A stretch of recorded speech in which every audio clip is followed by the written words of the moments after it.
Before we get to Worlds Countdown, I want to take you through some of the biggest upsets we've seen at Worlds throughout the years.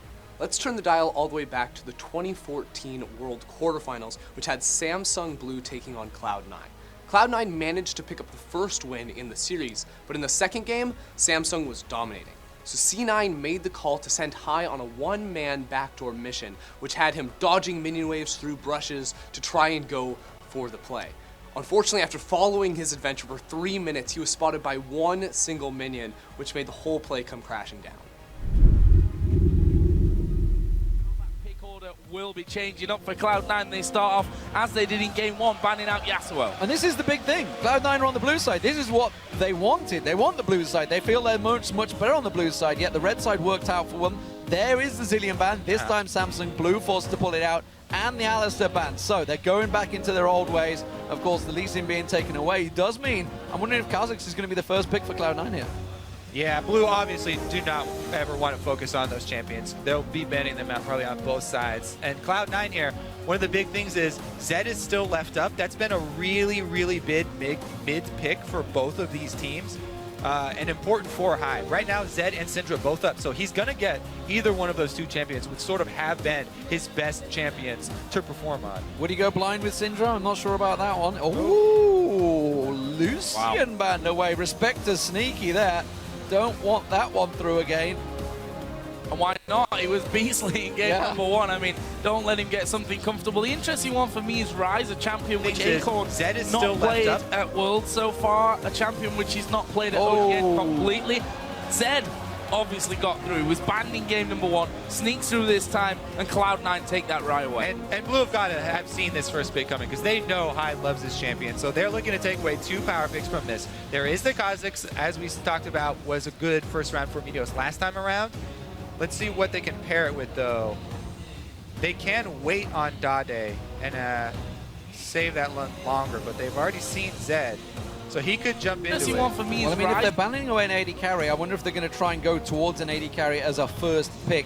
Maybe get Deft comfortable. We talked about how 45% of the damage before this best of 5 started came from Deft, so they have to get him comfortable. Yeah, and his main 3 things that he's comfortable on, the Twitch, the Corki, and the Kog'Maw, they're all up right now, but he doesn't, when they run Twitch, it's with very specific setup here. They usually have either Kayle or Maokai, you know, to help peel for him or make him invulnerable.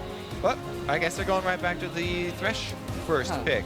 But yeah, they don't have this time around, so I'm expecting either a Corki or Kog'Maw for Deft this time around to go back to that skill shot, very big level 6 boost that they like to pull those lane swaps to try and feed experience to Deft 4. You can basically carry on talking here because Cloud9 going back to their signature of we know exactly what we want, we're going to get it straight in there. Corki, Maokai, both locked in. They've got to be happy with Maokai sneaking through there. We saw, of course, Acorn sitting on it and thinking about going for it, but they switched up. We'll see whether Thresh, you know, is such an important pick for them. Obviously, he can make some amazing plays with Thresh, but to let the Maokai through after banning it yourself in game 1, it's clearly a big deal for Blue. Yeah, let's see this time around because Rumble, again, is still up and is a good champion to run into Maokai. Yeah. The only thing is Cloud9 have already locked in a very, very strong mid-game AD carry, so that brings a lot of Dragon control just by itself. Having Sneaky on Corki and Lucian already banned out, he should be able to get... Oop, there it is.